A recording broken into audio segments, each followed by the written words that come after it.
First of all, thank you very much for having me here at the Inspire series. It's worked dramatically. I'm already inspired to be addressing this really august intellectual gathering of people from Harvard, a place that my mother thought I will never reach.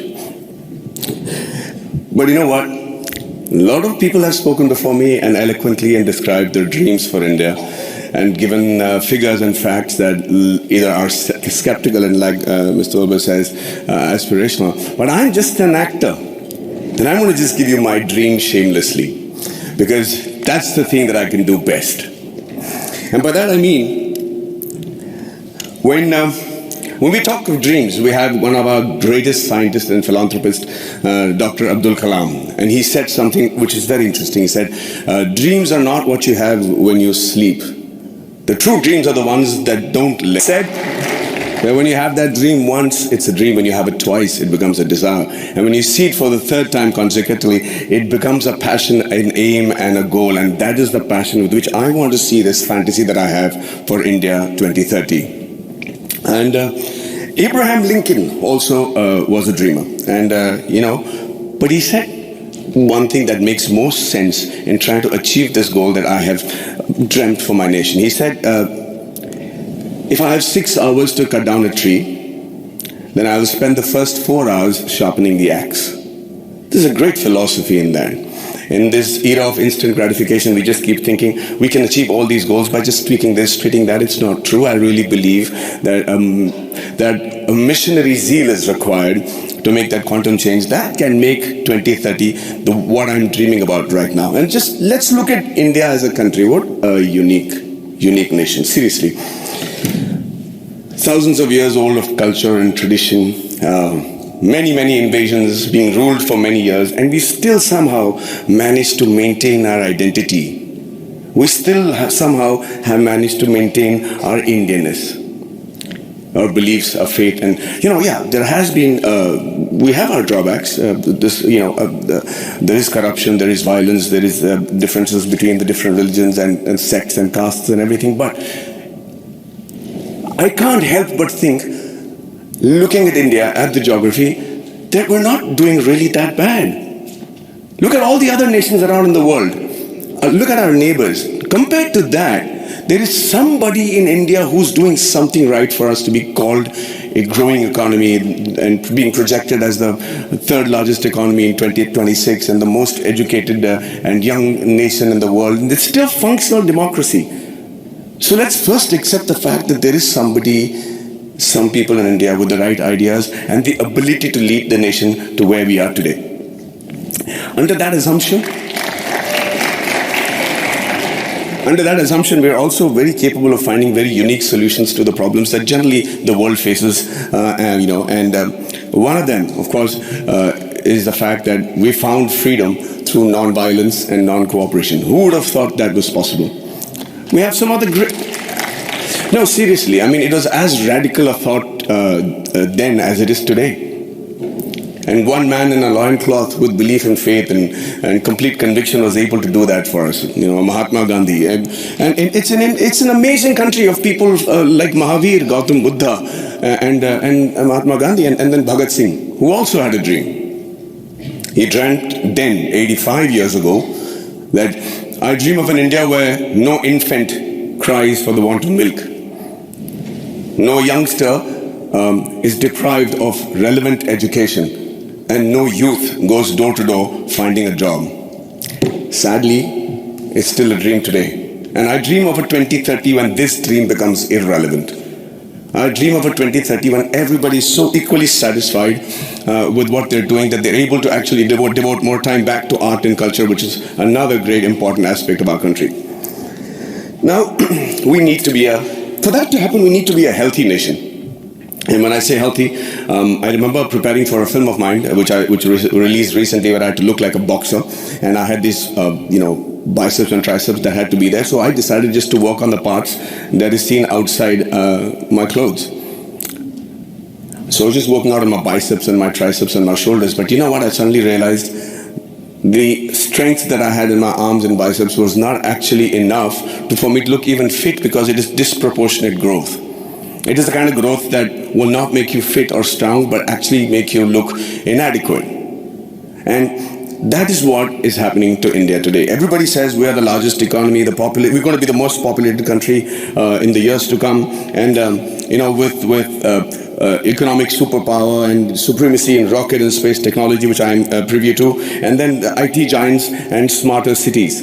But ladies and gentlemen, I really believe that more than smarter cities, we require smart villages. And this is going to be primarily what I talk about today. You know, a nation is only as strong as its weakest link, and rural India is our weakest link. You see, it's important that that growth and progress goes hand in hand with the villages also getting onto the same train towards economic freedom, superpowerdom, all the terms that have been coined for a successful country. But that is not happening. The reason being, we're beginning to ignore them. We're beginning to actually believe that this is a very interesting line that I've found, where they say that everybody believes that they know what is required for getting the underprivileged and the poor up to speed with the rest of the country. Okay? And we always start assuming that this is what they want. This is how we can help the poor and the villages, and this is what they need. And we can't be more wrong. Because when you assume, and as the spelling goes, you make an ass of you and me. Now, I'm going to tell you how that happened to a friend of mine. His name was, he's a very profound doctor, a gastroenterologist, and he got a call from his patient, Mr. Abdul, who said, Dr. Saab, my wife is really, really ill, and she's got a big stomach ache, and she can't sit, and she can't sleep, and she's in big pain. Can I come and visit you? And he said, yeah, by all means. And like all patients today, he has done his research, he's gone into the internet, and he said, usko ye ho sakta hai, wo ho sakta hai. And the doctor said, don't worry, let me handle it. And he checked her out, and he said, she has an infected appendix, so I have to do a surgery, and she'll be fine. The surgery was done, he was fine, and Abdul was a happy man. 1 year later, he calls back the doctor and says, sir, my wife has got a stomach ache, please do the appendix operation, she'll be fine. Doctor Manoj said, listen, that I'm the doctor, let me diagnose what I have to, please bring her to the clinic and we'll fix it up. He said, yes sir, fix up that operation date, we'll do it in half an hour and we'll be back, just she needs her appendix removed. So now he's losing his patience. He says, let me do the diagnosis, Abdul, bring her to the clinic. And he's still insisting, and finally the doctor lost it and he said, listen, I'm the doctor, and let me tell you that every human being has only one appendix, and I've already taken out the appendix. So please don't tell me how to do my job. Abdul waited very patiently for the doctor to finish with his assumptions, and then he shot back very meekly. He said, sir, I agree with you. Every human being can have one appendix, but a man can have two wives, right? So when we start assuming what the rural India needs, we do what I think is most dangerous. In my vast experiences of shooting in really rural Indias, and villages and small kugramams, like they call it in Tamil, really small places, I realized, shockingly, that the biggest financial burden for a person of this particular village, would you all be able to guess what his biggest financial burden is? 5 minutes? Hey, so I'm going to speak for 20 today. I'm going to reduce the number of questions. I'm prepared. Is that okay? Okay, so can you all tell me, anybody, quick answers, anybody know which is the biggest financial burden for a man in one of these small villages? Sorry? Theft. Health. Okay. No, not health. Not the marriage of a daughter, not education, not, sorry? Liquor. Thank you for reminding me of, no? Say that again? Dowry, no. No. No. No. Oh, let me put you out of your misery. No, I'm saying, why does he need financial assistance for? The answer is the untimely death of a relative, of a senior in their family. That is the one occasion he can't prepare for. That is one occasion where the ceremony demands that he spend a certain amount of money, feed a certain amount of people, use the funeral, the expenditures, and that's where he takes the loan, and that's where he gets indebted, and that's where, to escape that particular embarrassment and humility of not having the ability to perform the function every year as is expected of the Indian tradition, that he decides to leave the village. because he's made to feel inadequate.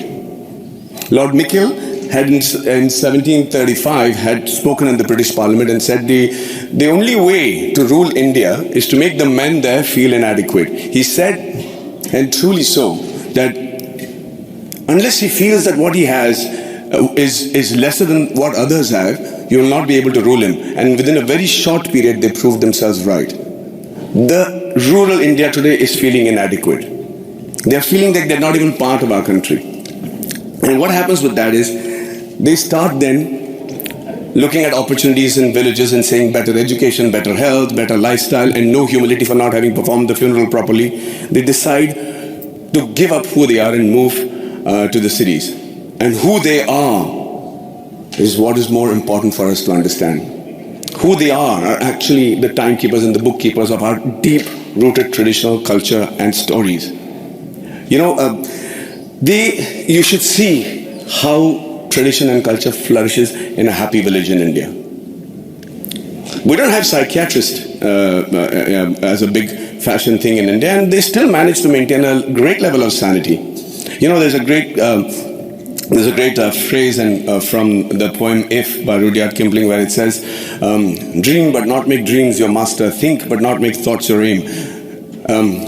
Meet with triumph and disaster and treat those two impostors just the same. It's very easy to say it, but how do you treat those two impostors just the same? The answer lies in the tradition and the culture and the books and the epics that are so prominent and predominant in our country. The Bhagavad Gita, the Quran, the interpretation of that in the subcontinent, the Bible, the Guru Granth Sahib, the granny stories. And you know how to handle the diversities and the setbacks, and you're able to sit back, reassemble yourself, come back and try to with the same glory again.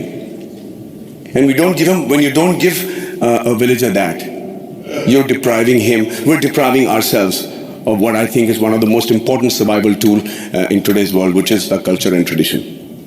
So I dream of a 2030 where rural India is as developed as the rest of the world, was as aspirational as the rest of India, where the villager is provided with the same opportunities as it is available in the cities, and after a hard day's work, a villager is actually able to come back, sit down, have a drink, put his feet up and start thinking about art and culture and poetry.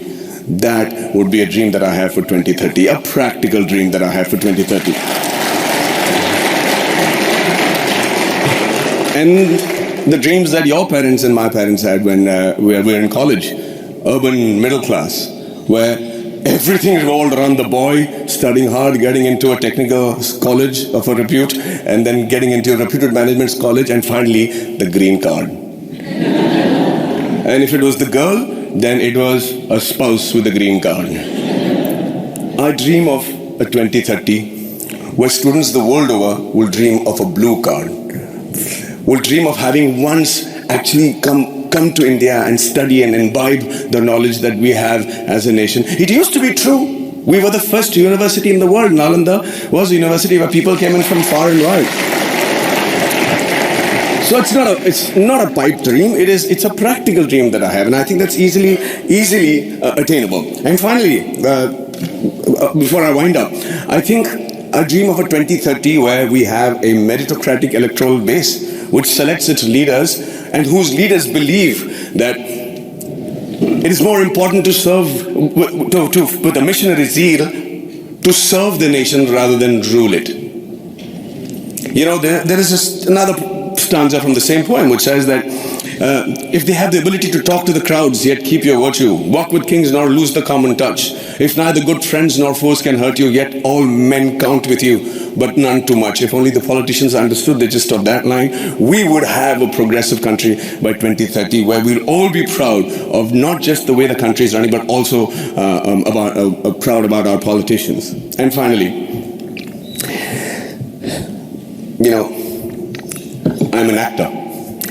And the dream that I have for myself is that in 2030 I'm as relevant, I'm as handsome hopefully, but if age was to catch up, then they probably would have mapped my face by then and used technology to make me look as young or old as the role desired me to look, and I'm still able to romance the pretty young things that will be part of the industry in 2030.